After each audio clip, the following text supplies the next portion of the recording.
Hello everyone, I am here with the fifth chapter of class 8th history, and the name of the chapter is When People Rebel 1857 and After. So students, मैं ये chapter 5 है history का, class 8th, और इस chapter का नाम है जब जनता रिबेल करती है। रिबेल का मतलब होता है बगावत या आंदोलन या विद्रोह। तो जब जनता विद्रोह करती है, सो इसमें हम 1857 के विद्रोह और उसके बाद के बारे में पढ़ेंगे। So let's start the chapter.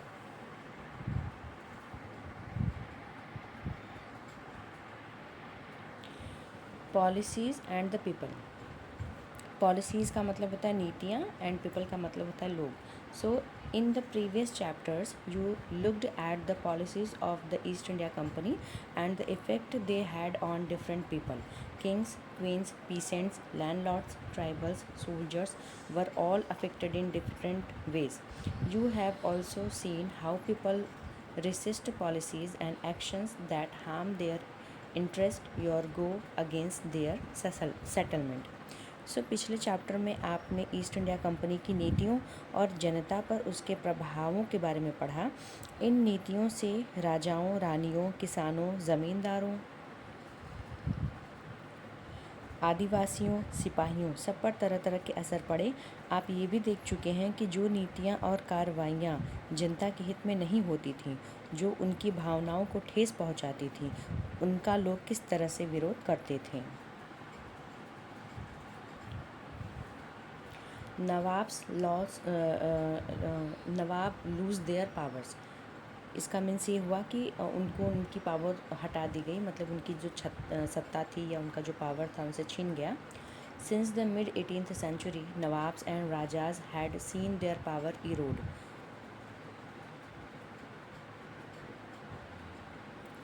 Erode का मतलब होता है छीनने लगना। They had gradually lost their authority and honour. Authority मतलब उनका जो अधिकार था, ऑनर यानी जो सम्मान था।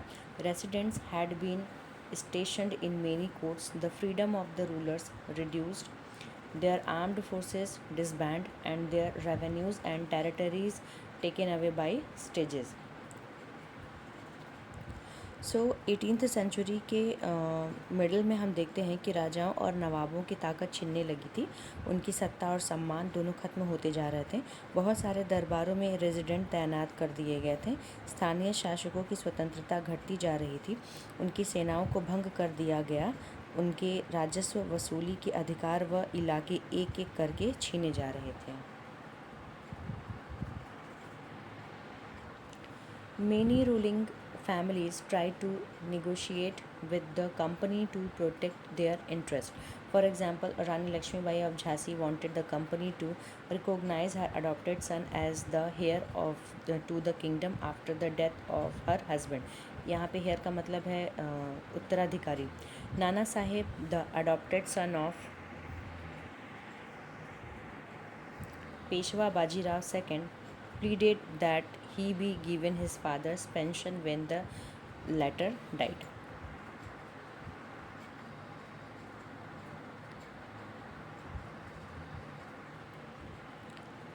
बहुत सारे स्थानीय शासकों ने अपने हितों की रक्षा के लिए कंपनी के साथ बातचीत भी की। एग्जाम्पल के तौर पर झांसी की रानी लक्ष्मीबाई चाहती थी कि कंपनी उनके पति की मृत्यु के बाद उनके गोद लिए हुए बेटे को राजा मान ले।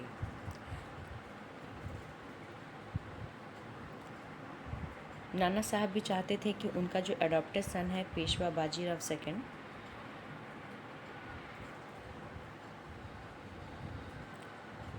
मीन्स पेशवा बाजीराव सेकंड जो कि अडॉप्टेड सन था नाना साहब का, ने भी कंपनी से आग्रह किया कि उसके पिता को जो पेंशन मिलती थी वह मृत्यु के बाद उसे मिलने लगी। However, the company, confident of its superiority and military powers, turned down these pleas. अपनी श्रेष्ठता और सैनिक ताकत के नशे में चूर कंपनी ने इन निवेदनों को ठुकरा दिया। Awadh was one of the last territories to be annexed. Annexed का मतलब होता है हड़प लेना या मिला लेना. In 1801, a subsidiary alliance was imposed on Awadh, and in 1856 it was taken over. Governor General Dalhousie declared that the territory was being misgoverned and British rule was needed to ensure proper administration. सो अवध की जो रियासत थी अंग्रेज़ों के कब्जे में जाने वाली आखिरी रियासतों में से एक थी. 1801 में अवध पर एक सहायक संधि थोपी गई. सब्सिडियरी अलायंस का मतलब होता है सहायक संधि, और 1856 में अंग्रेज़ों ने उसे अपने कब्ज़े में ले लिया. गवर्नर जनरल डलहौजी ने ऐलान कर दिया कि रियासत का शासन ठीक से नहीं चलाया जा रहा है, इसलिए शासन को दुरुस्त करने के लिए ब्रिटिश प्रभुत्व जरूरी है.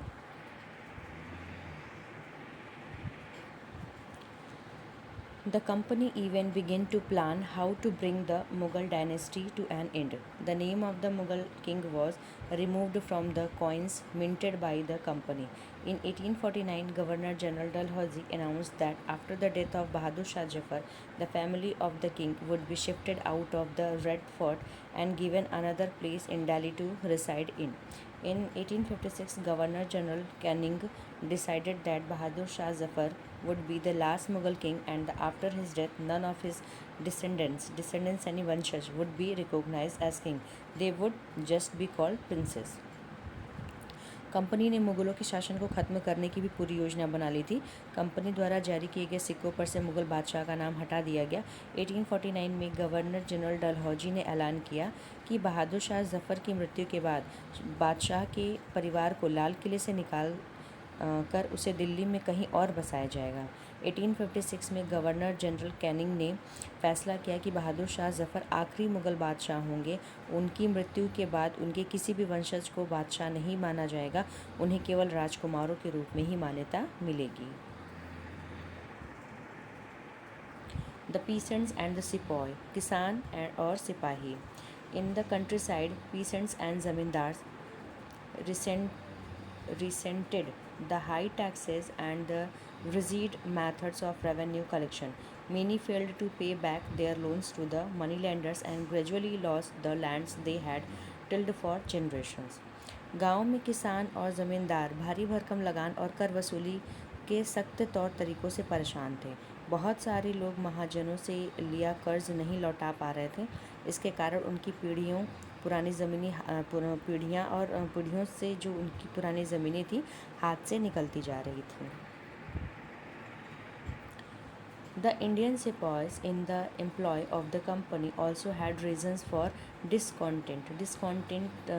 Content का मतलब होता है असंतोष. They were unhappy about their pay, allowances and conditions of service.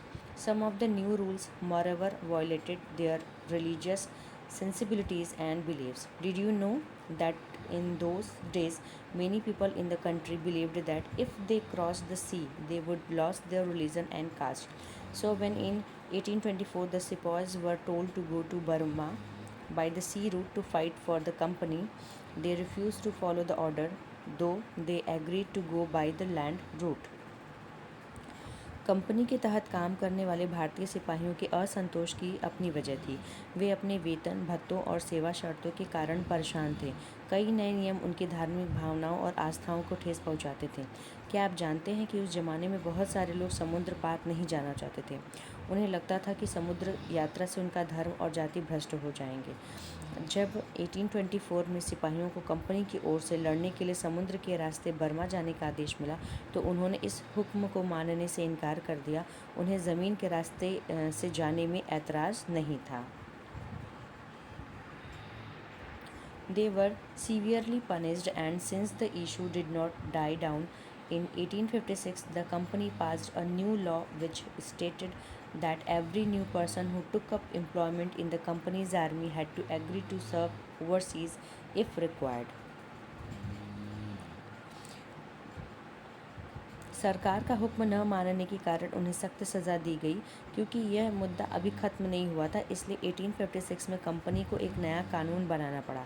इस कानून में साफ कहा गया कि अगर कोई व्यक्ति कंपनी की सेना में नौकरी करेगा तो ज़रूरत पड़ने पर उसे समुद्र पार भी जाना पड़ सकता है.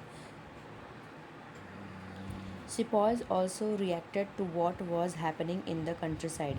Many of them were peasants and had families living in the villages, so the anger of the peasants quickly spread among the sepoys. सिपाही गांव के हालात से भी परेशान थे। बहुत सारे सिपाही खुद किसान थे, वे अपने परिवार गांव में छोड़ कर आए थे, लिहाजा किसानों का गुस्सा जल्द ही सिपाहियों में भी फैल गया। Responses to reform. The company believed that Indian society had to be reformed. Laws were passed to stop the practice of sati and to encourage the remarriage of widows. English language education was actively promoted. After 1830, the company allowed Christian missionaries to function freely in its domain and even own land and property. In 1850, a new law was passed to make conversion to Christianity easier. So responses to reform का मतलब है सुधारों पर प्रतिक्रिया। अंग्रेजों को लगता था कि भारतीय समाज को सुधारना ज़रूरी है। सती प्रथा को रोकने और विधवा विवाह को बढ़ावा देने के लिए कानून बनाए गए। अंग्रेजी भाषा की शिक्षा को जमकर प्रोत्साहन दिया गया। 1830 के बाद कंपनी ने ईसाई मिशनरियों को खुलकर काम करने और यहाँ तक कि ज़मीन व संपत्ति जुटाने की भी छूट दे दी। 1850 में एक नया कानून बनाया गया जिससे ईसाई धर्म को अपनाना और आसान हो गया।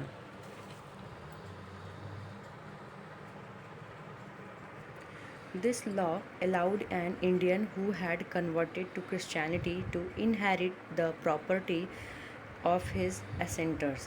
Many Indians began to feel that the British were destroying their religion, their social custom, and their traditional way of life.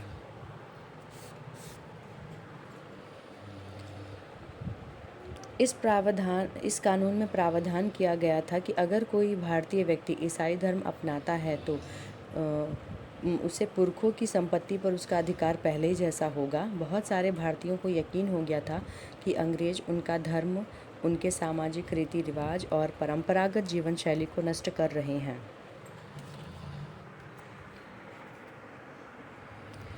There were, of course, other Indians who wanted to change existing social practices. You will read about these reformers and reform movement in chapter 7.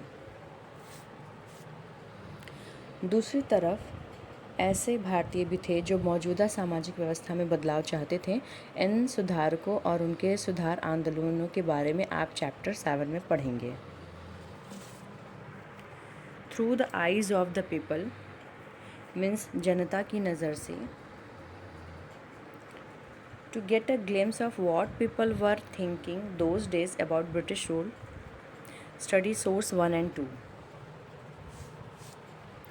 उस ज़माने में लोग अंग्रेज़ी शासन के बारे में क्या सोच रहे थे, इसके लिए सोर्स 1 and 2 को स्टडी करते हैं।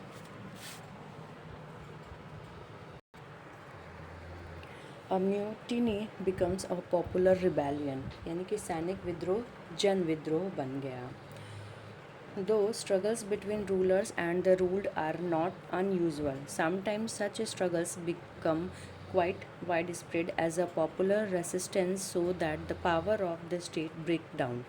A very large number of people begin to believe that they have a common enemy and rise up against the enemy at the same time. For such a situation to develop, people have to organize, communicate, take initiative, and display the confidence to turn the situations around.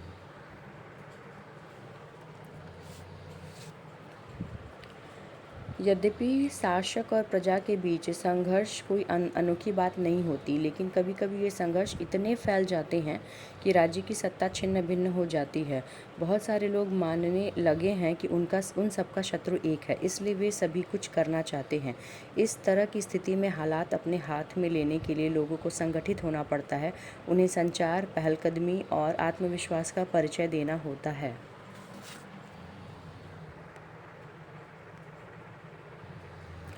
Such a situation developed in the northern parts of India in 1857. After 100 years of conquest means लड़ाई and administration the English east India company, sorry conquest का means होता है जीत.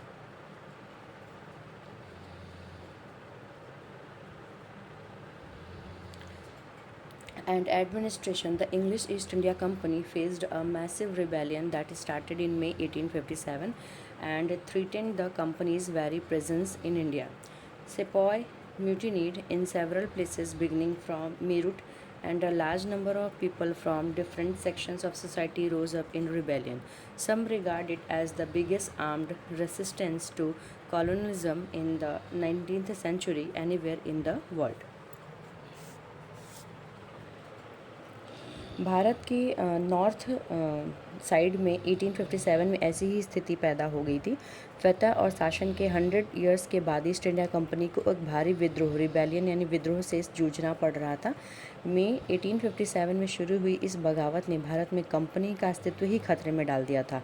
मेरठ से शुरू करके सिपाहियों ने कई जगह बगावत की. समाज के विभिन्न तबकों के असंख्य लोग विद्रोही तेवरों के साथ उठ खड़े हुए. कुछ लोग मानते हैं कि 19th सेंचुरी में उपनिवेशवाद के खिलाफ दुनिया भर में सबसे बड़ा सशस्त्र संघर्ष था.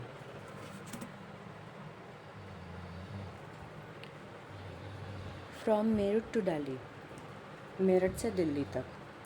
On 29th March 1857, a young soldier Mangal Pandey was hanged to death for attacking his officers in Barakpur. Some days later, some sepoy of the regiment at Meerut refused to do the army drill using the new cartridges. Cartridge का मतलब होता है कारतूस, which were suspected of being coated with the fat of cows and pigs. 85 sepoys were dismissed from service and sentenced to 10 years in jail for disobeying their officers. This happened on 9th May 1857. So 29th March 1857 को युवा सिपाही मंगल पांडे को बैरकपुर में अपने अफसरों पर पहला हमला करने के आरोप में फांसी पर लटका दिया गया था. चंद दिन बाद मेरठ में तैनात कुछ सिपाहियों ने नए कारतूसों के साथ फौजी अभ्यास करने से इनकार कर दिया था. सिपाहियों को लगता था कि उन कारतूसों पर गाय और सूअर की चर्बी का लेप चढ़ाया गया है. 85 सिपाहियों को नौकरी से निकाल दिया गया. उन्हें अपने अफसरों का हुक्म न मानने के आरोप में 10 ईयर की सज़ा दी गई. ये 9 मई 1857 की बात है.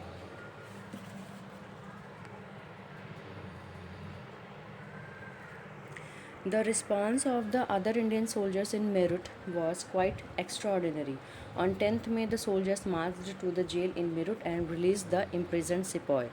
They attacked and killed British officers. They captured guns and ammunition and set fire to the buildings and properties of the British and declared war on the Firangis.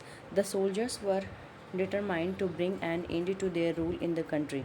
But who would rule the last land instead? The soldiers had an answer to this question: the Mughal Emperor Bahadur Shah Jafar. Meerut में तैनात दूसरे भारतीय सिपाहियों की प्रतिक्रिया बहुत ज़बरदस्त रही. 10 मई को सिपाहियों ने मेरठ की जेल पर धावा बोलकर वहां बंद सिपाहियों को आज़ाद करा दिया. उन्होंने अंग्रेज़ अफसरों पर हमला करके उन्हें मार गिराया. उन्होंने बंदूक और हथियार कब्जे में ले लिए और अंग्रेज़ों की इमारतों व संपत्तियों को आग के हवाले कर दिया. उन्होंने फिरंगियों के खिलाफ युद्ध का ऐलान कर दिया. सिपाही पूरे देश में अंग्रेज़ों के शासन को ख़त्म करने पर आमादा थे. लेकिन क्वेश्चन ये था कि अंग्रेज़ों के जाने के बाद देश का शासन कौन चलाएगा.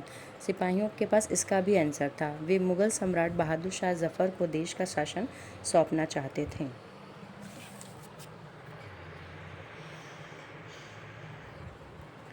The sepoys of Meerut rode all night of 10 May to reach Delhi in the early hours next morning. As news of their arrival spread, the regiment stationed in Delhi also rose up in rebellion. Again, British officers were killed, armed and ammunition seized, buildings set on fire. Triumphant soldiers gathered around the wall of the Red Fort where the Badshah lived, demanding to meet him. The emperor was not quite willing to challenge the mighty British power, but the soldiers persisted. They forced their way into the palace and proclaimed Bahadur Shah Zafar as their leader. Meerut के कुछ सिपाहियों की एक टोली 10 मई की रात को घोड़ों पर सवार होकर अंधेरे में ही दिल्ली पहुंच गई। जैसे ही उनके आने की खबर फैली, दिल्ली में तैनात टुकड़ियों ने भी बगावत कर दी। यहाँ भी अंग्रेज अफसर मारे गए। देसी सिपाहियों ने हथियार व गोला बारूद कब्जे में ले लिया और इमारतों को आग लगा दी। विजयी सिपाही लाल किले की दीवारों के आसपास जमा हो गए। वे बादशाह से मिलना चाहते थे। बादशाह अंग्रेजों की भारी ताकत से दो दो हाथ करने को तैयार नहीं थे, लेकिन सिपाही भी अड़े रहे। आखिरकार वे जबरन महल में घुस गए और उन्होंने बहादुर शाह जफ़र को अपना नेता घोषित कर दिया।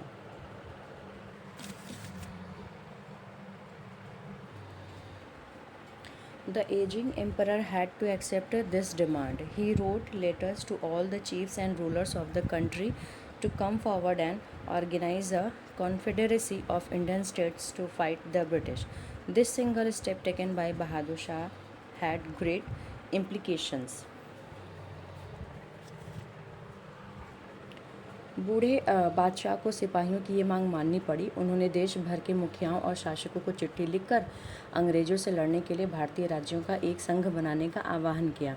बहादुर शाह के इस एकमात्र कदम के गहरे परिणाम सामने आए।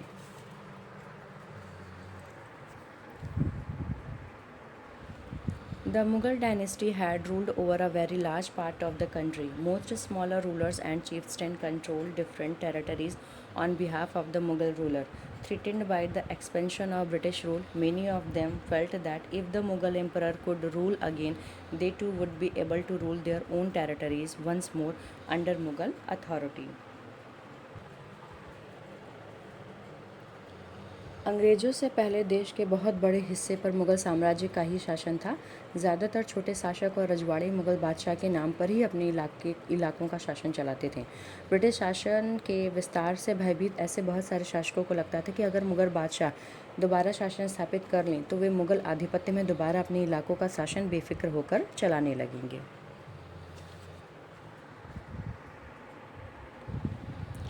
The British had not expected this to happen. They thought the disturbance caused by the issue of the captives would die down.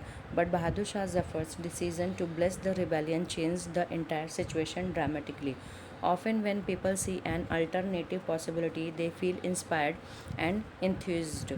It gives them the courage, hope and confidence to act. अंग्रेज़ों को इन घटनाओं की उम्मीद नहीं थी। उन्हें लगता था कि कारतूसों के मुद्दे पर पैदा हुई उथल पुथल कुछ समय में शांत हो जाएगी, लेकिन जब बहादुर शाह जफ़र ने बगावत को अपना समर्थन दे दिया तो स्थिति रातों रात बदल गई। अक्सर ऐसा होता है कि जब लोगों को कोई रास्ता दिखाई नहीं देने लगता तो उनका उत्साह और साहस बढ़ जाता है। जब लोगों को कोई रास्ता दिखाई देने लगता है तो उनका साहस और उत्साह बढ़ जाता है। इससे उन्हें आगे बढ़ने की हिम्मत, उम्मीद और आत्मविश्वास मिलता है।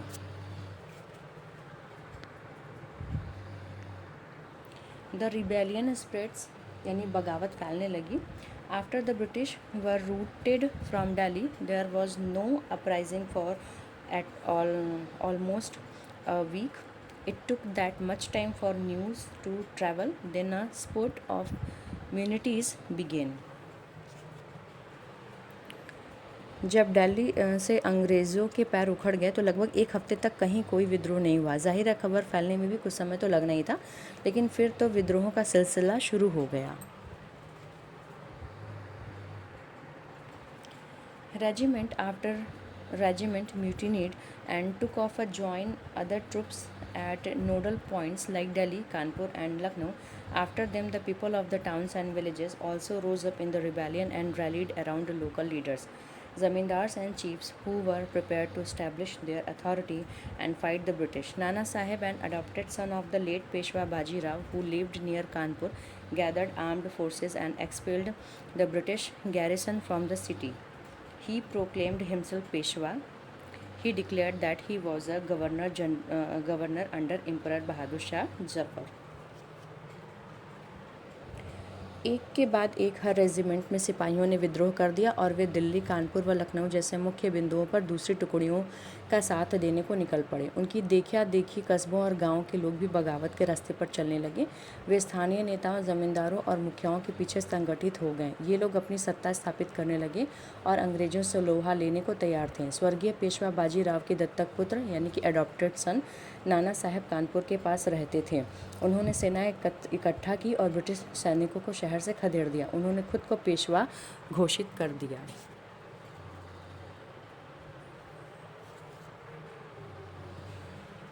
उन्होंने ऐलान किया कि वह बहादुर शाह जफ़र के तहत गवर्नर हैं।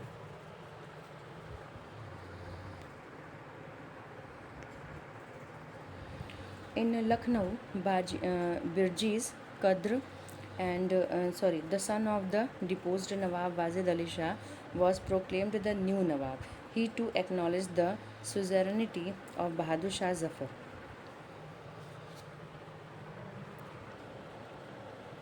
लखनऊ की गद्दी से हटाया गया नवाब वाजिद शाह के बेटे बिरजिस कद्र को नया नवाब घोषित कर दिया गया।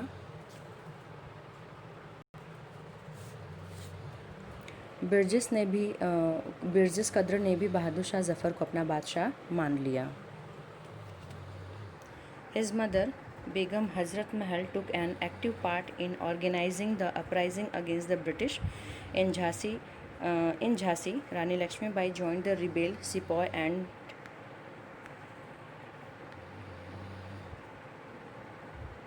fought the British along with Tantia Tope and the General Nana Sahib in the Mandala region of Madhya Pradesh.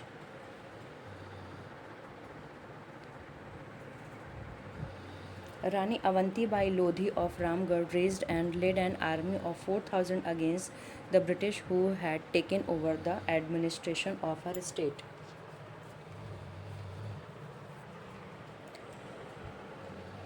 उनकी मां बेगम हज़रत महल ने अंग्रेज़ों के खिलाफ विद्रोहों को बढ़ावा देने में बढ़ चढ़कर हिस्सा लिया। झांसी में रानी लक्ष्मीबाई भी विद्रोही सिपाहियों के साथ जा मिली। उन्होंने नाना साहेब के सेनापति तांत्या टोपे के साथ मिलकर अंग्रेज़ों को भारी चुनौती दी। मध्य प्रदेश के मांडला क्षेत्र में राजगढ़ की रानी अवंतीबाई लोधी ने 4000 सैनिकों की फ़ौज तैयार की और अंग्रेज़ों के खिलाफ उसका नेतृत्व किया, क्योंकि ब्रिटिश शासन ने उनके राज्य के प्रशासन पर नियंत्रण कर लिया था।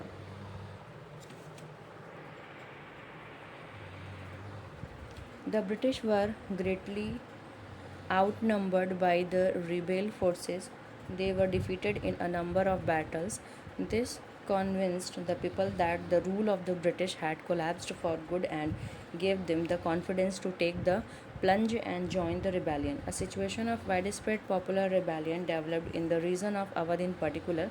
On 6th August 1857, we find a telegram sent by Lieutenant Colonel Tyler to this commander-in-chief expressing the fear felt by the British. Our men are cowed by the numbers opposed to them and the endless fighting. Every village is held against us. The zamindars have risen to oppose us. विद्रोही टुकड़ियों के सामने अंग्रेज़ों की संख्या बहुत कम थी। बहुत सारे मोर्चों पर उनकी ज़बरदस्त हार हुई।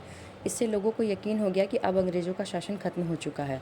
अब लोगों को विद्रोह में कूद पड़ने का गहरा आत्मविश्वास मिल गया था। खास तौर से अवध के इलाके में चौतरफा बगावत की स्थिति थी। 6 अगस्त 1857 को लेफ्टिनेंट कर्नल टाइटलर ने अपने कमांडर इन चीफ को टेलीग्राम भेजा, जिसमें उसने अंग्रेज़ों के भय को व्यक्त किया। हमारे लोग विद्रोहियों की संख्या और लगातार लड़ाई से थक गए हैं। एक एक गांव हमारे खिलाफ है। ज़मींदार भी हमारे खिलाफ खड़े हो रहे हैं।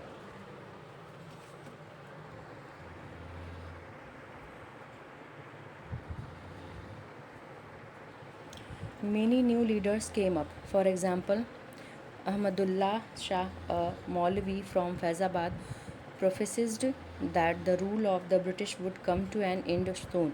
He caught the imagination of the people and raised a huge force of supporters. He came to Lucknow to fight the British. In Delhi, a large number of Ghazis, your religious warriors, came together to wipe out the white people. Bakht Khan, a soldier from Bareilly, took charge of a large force of fighters who came to Delhi. He became a key military leader of the rebellion. In Bihar, an old zamindar, Kunwar Shah, joined the rebel sepoy and battled with the British for many months. Leaders and fighters from across the land joined the fight. इस दौरान बहुत सारे महत्वपूर्ण नेता सामने आए। उदाहरण के लिए फैज़ाबाद के मौलवी अहमदुल्लाह शाह ने भविष्यवाणी कर दी कि अंग्रेज़ों का शासन जल्दी ही ख़त्म हो जाएगा। वे समझ चुके थे कि जनता क्या चाहती है। इसी आधार पर उन्होंने अपने समर्थकों की एक विशाल संख्या जुटा ली। अपने समर्थकों के साथ वे भी अंग्रेज़ों से लड़ने लखनऊ जा पहुँचे।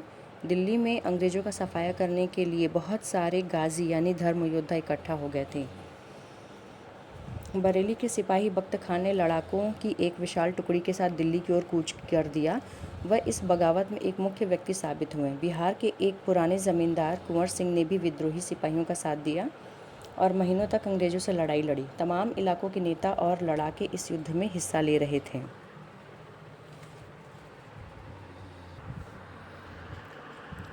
Unnerved by the scale of the upheaval, the company decided to repress the revolt with all its might. इस उथल पुथल के बावजूद अंग्रेज़ों ने हिम्मत नहीं छोड़ी। It brought reinforcement from England, passed new laws so that the rebels could be convicted with ease, and then moved into the storm centers of the revolt. Delhi was recaptured from the rebel forces in September 1857. The last Mughal emperor Bahadur Shah Zafar was tried in court and sentenced to life imprisonment. He and his wife Begum Zinat Mahal were sent to prison in Rangoon. In October 1858, Bahadur Shah Zafar died in the Rangoon jail in November 1862. Company ने अपनी ताकत लगाकर विद्रोह को कुचलने का फैसला लिया। उन्होंने इंग्लैंड से और फौजी मंगवाए, विद्रोहियों को सज़ा देने के लिए नए कानून बनाए और विद्रोह के मुख्य केंद्रों पर धावा बोल दिया। सितंबर 1857 में दिल्ली दोबारा अंग्रेज़ों के कब्ज़े में आ गई। अंतिम मुग़ल बादशाह बहादुर शाह ज़फ़र पर मुकदमा चलाया गया और उन्हें आजीवन कारावास की सज़ा दी गई। उनके बेटों को उनकी आंखों के सामने गोली मार दी गई। बहादुर शाह और उनकी पत्नी बेगम ज़ीनत महल को अक्टूबर 1858 में रंगून जेल में भेज दिया गया। इसी जेल में नवंबर 1862 में बहादुर शाह ज़फ़र ने अंतिम सांस ली। The recapture of Delhi, however, did not mean that the rebellion died down after that. People continued to resist and battle the British. The British had to fight for 4 years to suppress a massive force of popular rebel. Delhi पर अंग्रेज़ों का कब्ज़ा हो जाने का मतलब ये नहीं था कि विद्रोह खत्म हो चुका था। इसके बाद भी लोग अंग्रेज़ों से टक्कर लेते रहे। व्यापक बगावत की विशाल ताकत को कुचलने के लिए अंग्रेज़ों को अगले 2 साल तक लड़ाई लड़नी पड़ी। Lucknow was taken in March 1858. Rani Lakshmibai was defeated and killed in June 1858. A similar fate awaited Rani Avantibai, who after initial victory in Kheri chose to embrace death when surrounded by the British on all sides. Tantia Tope escaped to the jungles of central India and continued to fight a guerrilla war with the support of many tribal and peasant leaders. He was captured, tried and killed in April 1859. मार्च 1858 में लखनऊ अंग्रेज़ों के कब्ज़े में चला गया। जून 1858 में रानी लक्ष्मीबाई की हार हुई और उन्हें मार दिया गया। दुर्भाग्यवश ऐसा ही रानी अवंतीबाई लोधी के साथ भी हुआ। खेड़ी की शुरुआती विजय के बाद उन्होंने अपने आप को अंग्रेजी फ़ौज से घिरा पाया और उन्होंने खुद को मार लिया।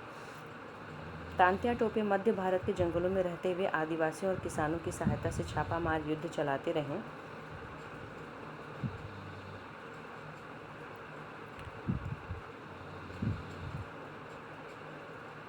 और अप्रैल 1859 में उनको पकड़ लिया गया और मार दिया गया। Just as victories against the British had earlier encouraged rebellion, the defeat of rebel forces encouraged desertion. The British also tried their best to win back the loyalty of the people. They announced a reward for loyal landholders would be allowed to continue to enjoy traditional rights over their lands. Those who had rebelled were told that if they submitted to the British and if they had not killed any white people,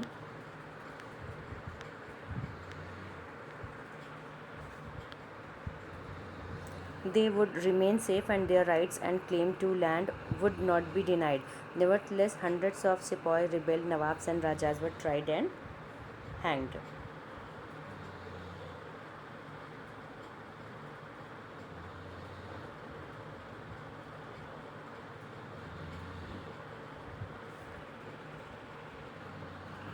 जिस तरह पहले अंग्रेज़ों के खिलाफ मिली सफलताओं से विद्रोहियों को उत्साह मिला था, उसी तरह विद्रोही ताकतों की हार से लोगों की हिम्मत टूटने लगी। बहुत सारे लोगों ने विद्रोहियों का साथ छोड़ दिया।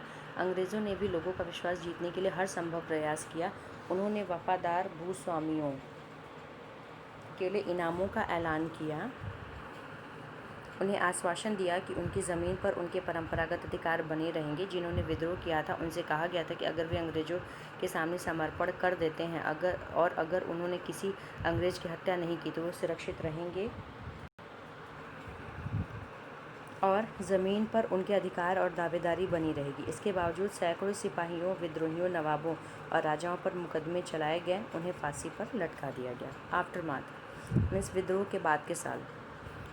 The British had regained control of the country by the end of 1859, but they could not carry on ruling the land with the same policies anymore. अंग्रेज़ों ने 1859 के आखिरी तक देश पर दोबारा नियंत्रण पा लिया था, लेकिन अब वे पहले वाली नीतियों के सहारे शासन नहीं चला सकते थे। Given below are the important changes that were introduced by the British. अंग्रेज़ों ने जो अहम बदलाव किए वो निम्नलिखित हैं। The British Parliament passed a new act in 1858 and transferred the powers of the East India Company to the British Crown in order to ensure a more responsible management of Indian affairs. British शासन ने 1858 में एक नया कानून पारित किया और east India company के सारे अधिकार ब्रिटिश साम्राज्य के हाथ में सौंप दिए ताकि भारतीय मामलों को ज़्यादा बेहतर ढंग से संभाला जा सके।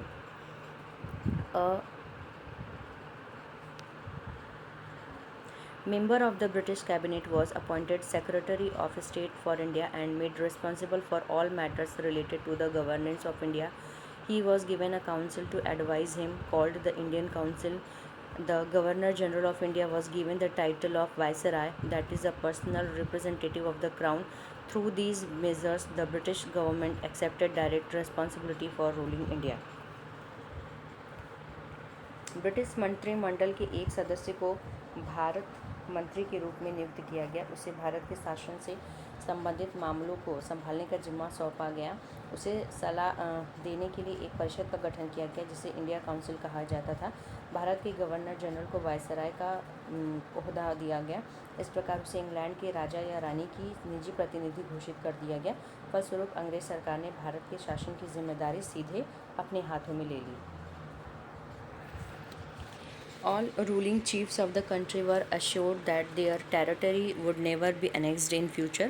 They were allowed to pass on their kingdoms to their heirs, including adopted sons.